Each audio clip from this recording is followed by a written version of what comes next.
Hey everybody, welcome to Bestie Book Reviews. I'm here with the bestie Mandy. And I'm here with my bestie Jessica. So tell the lovely people at home what we're doing today. Well, today we're going to do a video and hope Jessica doesn't snap on somebody. Sorry. She has a list today and everybody has been on it. Sorry. Mandy hasn't made it yet. Just keep pushing it, Mandy, and see what happens.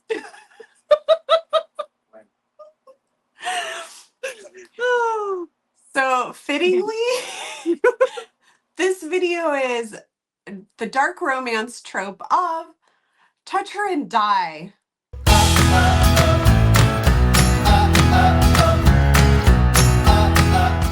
Vibes, or literally in the book. Yeah. Probably literally. Literally in the majority of mine. For yes. quite a few of these people. Yes. So yeah, that's what we're doing. That is exactly what we're doing. Okay. Well, we are also doing our 26 books of 26 giveaway. So on Monday the 19th, our first one will start, and that is BJ Alpha's newest book, Azrael, that is coming out on the 20th. So make sure to check back on the 19th for all the details on how you can enter to win that. But the first step will be subscribing. So we hope you do that, and thanks for being here. Love it. Okay, so those of you that subscribe will not be on Jessica's list. True. If you live in my household, you are guaranteed to be on that list, though. Okay, so let's talk. Oh no, not you, honey. You're the baby. You're fine. Okay, so let's talk about Toucher, and then you'll be pushing up daisies. I don't know whether we want to keep using the D word because YouTube might not like that. So we'll come up with some interesting ways to discuss that. Stop saying dick and we'll be fine. Yeah, totally. What? Did you go to the store? No, not yet. Later. Okay. I'm just asking. Well, now you're on the list. Good job, Ella.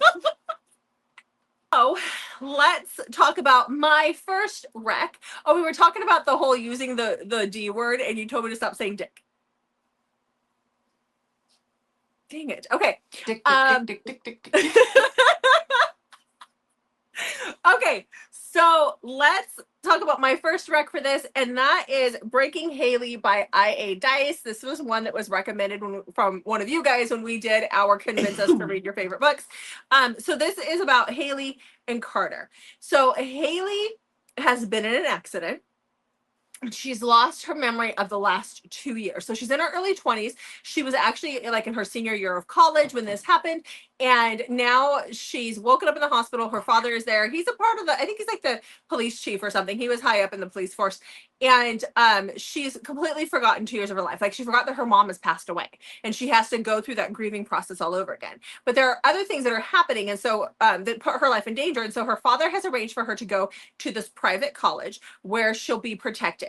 And in the meantime, you have Carter, who is a part of the mafia. Something has happened on his end where he wants revenge. And the person that he wanted revenge on is connected to Haley in some way, shape, or form. And so he enrolls in the college to infiltrate her, to watch her, to get to know her so that he can get the information that he needs to figure out, all the details behind it, and to get his revenge. So it's okay if he hurts Haley and stalks her, but it's not okay if somebody else does. And so that's where there's literal toucher and you'll be pushing up daisies that happens in this book because somebody does. And that's literally what happens. So I really enjoy this. This is a duet. There is a second book, but the whole amnesia and I haven't read the second book. Oh, forgive me, I haven't. I will. I promise I will. But the audio was great. And this first book was great as well. So I have the second one downloaded. I just need to listen. What's your first rec? My first rec is going to be Unveil by Greer Rivers. And the second book in this is supposed to be coming, I believe, in April. So I'm very excited for that. So this is the first book in Frayed Satin. And this one, we have a lot happening. So to kind of get you caught up, their dads who have their own books in the other series all gambled away their hands in marriage. Basically, the dads are like, oh, we were drinking. It was not supposed to be taken seriously. But the other people are very much like coming to collect. And so we have Orion, who is ready to collect Luna, who would be the person that is his arranged marriage, or I don't even know if that's arranged marriage anymore, maybe forced marriage, gambled away marriage rights. I don't know. Anyways, so she is in a ballet. She is getting ready, like it's her very last one. College is over, and it is the eve of her birthday. And while she is up there, like doing her final bow, her boyfriend proposes to her. And Orion can not have this. So, in turn, he does what anyone would do who's interested in someone. He kidnaps her and takes her.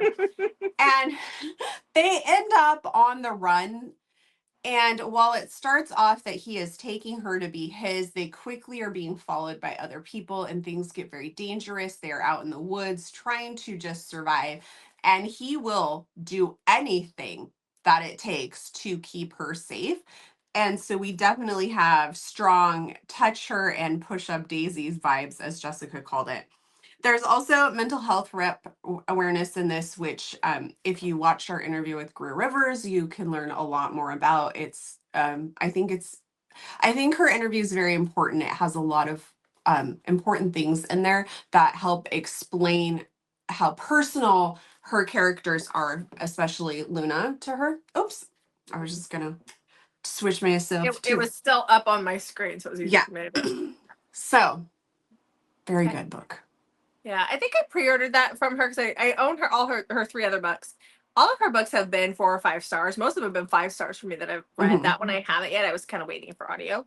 But I pre-ordered that one from her for Phoenix because it's the only one I don't own. So I was really hoping the next book was going to be out in time for Phoenix. I know. I thought you were going to say that when you were starting to talk about the next book because I have seen Yeah. it on like the PR website and stuff. But okay, well, the next book that I have is Your Knife, My Heart by K.M. Moranova. This is a literal toucher and deer digging your own grave situation. You've really been enjoying this book. I have, and I still need. I need to read the second book still. Anyhow, and I'm surprised because the first K.M. Moranova we didn't like in general, but this I really did. So this is about Emery and Cameron. Emery, it comes from a crime family, and her father basically weaponized her to be like the family assassin. And so a situation has happened where 10 people are kind of killed, a little too many for the government to overlook at this point in time. And so she is taken by the government. She is brought to my neck of the woods, to Bellingham, Washington, where she is then, told that she, as far as anybody in the outside world knows, she's dead. She, instead of spending her life in prison, they are putting her through this program so that she could possibly become a part of the Dark Forces unit, which there's a couple of these units, but they are basically they're the government's, killing machines that infiltrate things. Like they're just not known. They're all ghosts, basically. And so they then transfer her to Alaska, where she's going to go through these trials. It is like the Hunger Games meets Divergent in a modern setting, which is just very interesting. And so when she gets there, she meets up with Cameron, who is going to be her partner. We see Cameron at the beginning of the book. He has been a part of the Dark Forces for a long time, but he kind of has a little bit of an issue where when he's out in the field, he kind of blanks out and loses his mind, and he has killed every single one of his partners. And so they're really not happy with him. So they put him with Emery. And so now they're going to be partners. So she thinks that her days are numbered because Cameron's kind of cray-cray, especially with the killing of his partners. But they eventually and very quickly start to develop feelings for one another. And because he's crazy, if you touch her, you're going to be digging your own grave.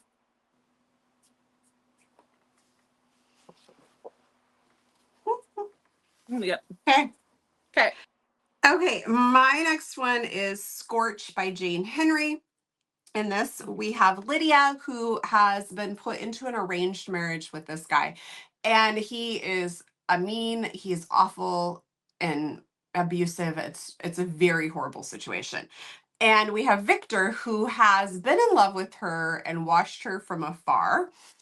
And when he sees this abuse happening, he says enough is enough, and he storms into the restaurant, literally kidnaps her, and starts kind of a huge mafia war because he just stole someone else's fiance. And nothing is as it seems in this world that Jane Henry has created. The mafia men are all unhinged, they're super obsessive. Victor has been in love with her for years and has like a shrine to things that she's even touched. So we have extreme obsessive possessive, and we have definite the touch her vibes, touch her and push up daisy vibes, or whatever, however we're calling this. And he literally is okay with starting an entire mafia war to get the girl. So what, I mean, come on, what more could you possibly want? What more could a girl ask for? Mm-hmm. You've never started wars for me. He's still on the list. Now Jeff is on the list again. Yeah, exactly. Okay. Well, the next book I have is obviously this trope, but it's like I can hurt her, but if you hurt her, you're in trouble. Is it Brother's Best Friend? No. No, I don't know that we get too many of those as Brother's Best Friend. Anyhow, it is a trilogy. It is starts with Psyop Kings by Kay Webster. So this is her Crown Conspiracy. It's on my list too. Oh no. So this is about Romy, who is in college at the beginning of this book, and she has a classmate in one of her classes that they've been doing some projects together, and this person has gone missing, and she knows that it's not normal because this person was very devoted to school. She was coming from nothing. She was there on scholarship, and she was going to make something of herself. And so Romy, who is a socialite, and her father is in the government. I can't remember what her father did, but he's high enough up, starts looking for this girl, and like the administration and stuff are all like, yeah, she dropped out, no worries, you'll hear from her eventually, she dropped out. And she's like, I know that that's not the case because we've had conversations about this and it just kind of came out of nowhere.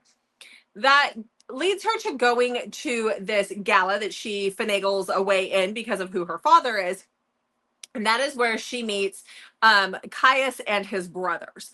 And these guys all belong to this crown organization where they kind of rule a lot of things, but behind the scenes, they also do a lot of brainwashing. And one of the things that they do is they will kidnap a girl and they will brainwash her, or they will, erase her memory so that they can reprogram her to be the perfect Stepford wife or Stepford girlfriend. And so she finds out about this. She is kidnapped. She wakes up in this, basically in like a wooden box or in a box in these guys' house. And that is where Caius gets her, like rescues her from that situation. And then basically tries to get her to believe that they have been together for years. And she knows that she's not, but she has things in her past that make her question her own memory. So she is questioning whether he is right or not as he's telling her that they've been in love for years. And you as a reader are questioning everything, just everything. And of course, if you touch her, you die. It's really suspenseful, especially the first book where you're really questioning things. So I still need to read that. You do. It was great. The audio is great. Okay. Okay. So my next one is sort of a duet, and this is The Irishman by Melanie Moreland. And in the first one, we have Fenn's story. I was going to focus more on Niall's story, but you kind of need to read Fenn's to understand Niall's. So in Fenn's, we have Una who goes missing, and Fenn is desperate to get her back and find her. And Niall is like his right-hand man, best friend, that sort of thing. And they go and get her back. And in the process of that, they discover Annabelle, who has been taken as well. And her and Niall rescues her, and Annabelle just really kind of attaches a little bit to Niall and feels like he's the protector that she really needs. Niall has been perfectly content with his life of just doing mafia stuff and not having a relationship or anything like that. And for some reason, all of a sudden, he feels this immense need to protect Annabelle. And I almost want to use like that they imprint on each other, but that's not really what happens. But if you take that word and kind of think about their situation, that's kind of what's going on here. But that's not, I mean, it's a mafia book. There's no imprinting. But do you kind of get what I'm trying to say there? Maybe. Okay. So um they're like kind of attached to each other, but Niall is trying to work through like all of these new feelings like that he's never had before. And like, why all of a sudden do I want to burn the world down for this woman? Like, what is going on? And then a threat is going to return, and Niall really is going to burn the world down. Nobody better get in his way of keeping Annabelle safe. Yeah. Okay. Both books are great, though. I highly recommend them. And there's really good audio if you enjoy Irish mafia. I enjoy anything with an Irish accent. There you go. Yeah. Okay. Well, the next book that I have is a dark cowboy book. Nice. And love it. I'm waiting for book number 2 to come out. So this is Wait in the Truck, and it is by... what if I don't want to wait in the truck? Well, you better, because he's probably taking care of your boyfriend who beat you up. So it's about by Lila James and Shauna Marie. And where do I get a copy of this book? What was that? So where do I get a copy of this book? You know where to get a copy of this book. Look how low that goes too. Okay, anyhow, this is about Sage and Cade. So they have grown up on neighboring ranches. Cade has had a thing for Sage for quite a while. Like it even says, on the back of the book that he has watched her from beneath the brim of his cowboy hat for many years. So he likes her, but there is like a family feud going on. There's things that keep them separated. And then one night, he stumbles across Sage after he watches her at work. She like bartends, and he knows her schedule, and he watches her to make sure that she's safe, because nobody makes sure that she's safe. Now she has a boyfriend, and he is at the bar this night, and he does something really stupid, and she gets very angry with him and sends him out the door. And then the next thing we find out, the boyfriend actually found her in the alleyway and beat the crap out of her. And so that is where Cade finds her. And then he decides that he is going to take care of the boyfriend, literally take care of the boyfriend. And she's going to be his now, no questions asked. So they go to get her things. He tells her to wait in the truck, and he takes care of the boyfriend while packing her belongings, because it is very kind of him to do. So, and when I say take care of, it's not in a way that I ever want to be taken care of. So very alpha, possessive, obsessive cowboy. I'm trying to figure out, I was looking up who he is. I can't find a name for him. Oh, the model? Yeah. Yeah, I don't know. Is he on Wander's page? That's what I need to know. Like, is he there? Can we like... Well, he wasn't in the calendar. That's just Wander. That was all Wander. Yep. Okay. I still can't get over that when you're like, the calendar is not what I thought it was going to be. I thought it would be a catalog of boys. 12 men. And I was like, if it is maybe photographs of landscapes of water. I mean, I expected 1 or 2 of Wander, not all of Wander. The calendar is literally called 12 Shades of Wander. I didn't look at that. I just saw that it was Wander's calendar. I ordered it. Not mad about it or anything. You thought you were getting like a calendar of book model catalog type thing like Julie was talking about. Yeah, that's what I wanted. Dang it. Okay. Thank you to BJ for providing me with the catalog, though, after the fact. Okay. You're weird. I need it for references for character art at work. My job is so hard. Mm-hmm. Okay, next.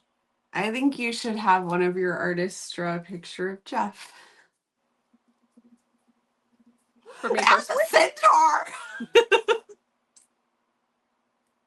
They could. I still want to get that drawing done of you and I riding on a centaur.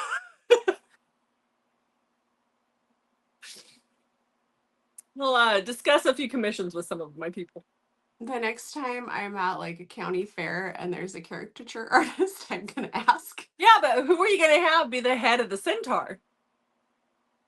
We're gonna have to agree on somebody. Maybe you'll have to be the centaur and I'll just be writing. I don't want to be a centaur. Okay. All right, this is taking a weird turn. Uh-huh. Okay, next up, I have a Kay Webster book too. Okay. This is The Games of Mad Men by Kay Webster and Kerr Dukey. And so this is a spinoff of the V Games, which I did talk about this before. So I never read the V Games. I was able to catch up because there is a good chunk, not a good chunk, but there's a guide at the beginning that kind of explains everything. So if you've not read those, you can kind of know what's going on. So this is a very dark and twisted book where we have the Mad Men, who are the twins, Radon and Zakar. I'm probably butchering names. I'm so sorry. And they trained Alana for these V games. And basically it's like the Hunger Games where you go out and one person survives. And they have some knowledge and believe that she's not going to be allowed out alive regardless. And so they break in and steal her. And Yuri is pissed about this because he's the one who orchestrates all of this, and he's pissed and he vows revenge. So she ends up going in hiding, and then they come and figure out where she's at when they are acquiring a club. But Yuri is still pissed and wants revenge. And so this turns into a whole situation where they're going to do whatever they have to keep her safe. They've already pissed off one of the most powerful men in their world, and they don't care. They'll burn the world down. And yes, I did say they. I'm impressed. All right. Well, the last book that I have is Stalker Romance. And it is Dark Obsession by Effie Campbell. This is book 3 in her McGowan Mafia. These guys are Scottish. This is book 3 in her McGowan Mafia series. I think this is my favorite out of all 4 that I've read. But this is about Katie and Mac. So Katie's, I think if I got this right, Katie's brother married Mac's sister.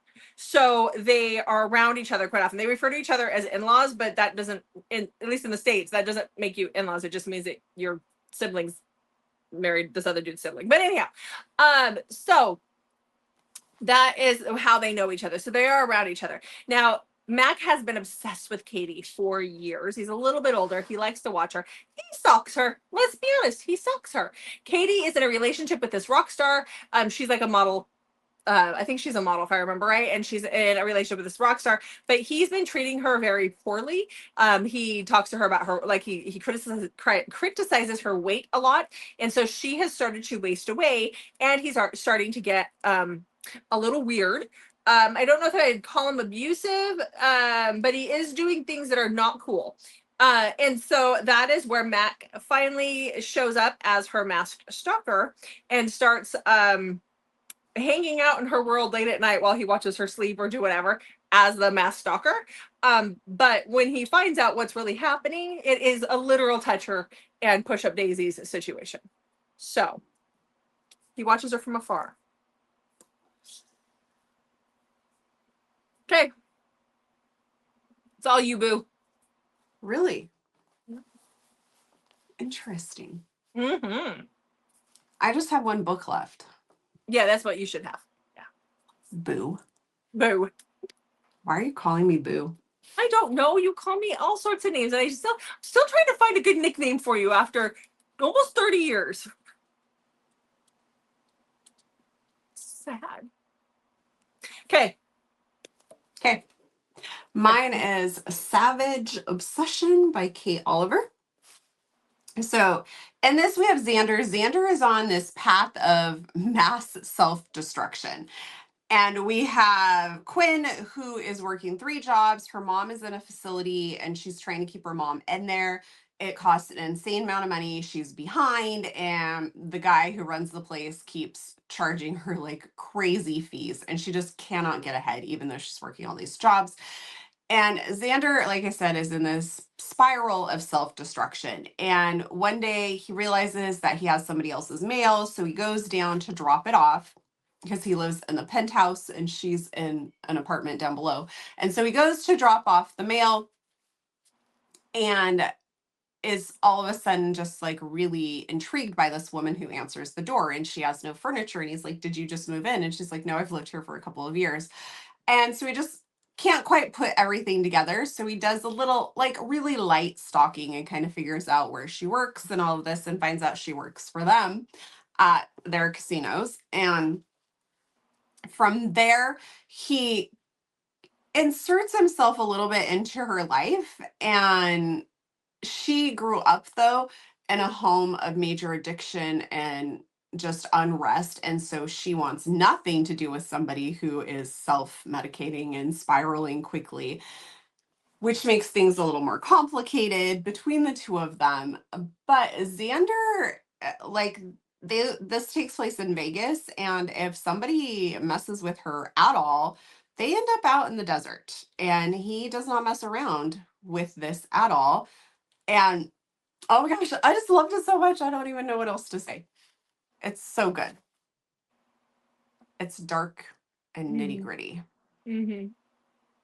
Okay. All right. Well, Don't mess with his woman. And there you go. There's 10 Don't Mess With My Woman Rex. Yes. Uh-huh. Yeah. Okay. Okay, well, make sure you check back. I guess we're just wrapping up super I mean, fast. I don't know what else to say. I don't either. So make sure you check back on Mondays, Thursdays, and Saturdays, and a lot of Wednesdays for new videos from us. Thanks for watching, guys. We'll see you in the next video.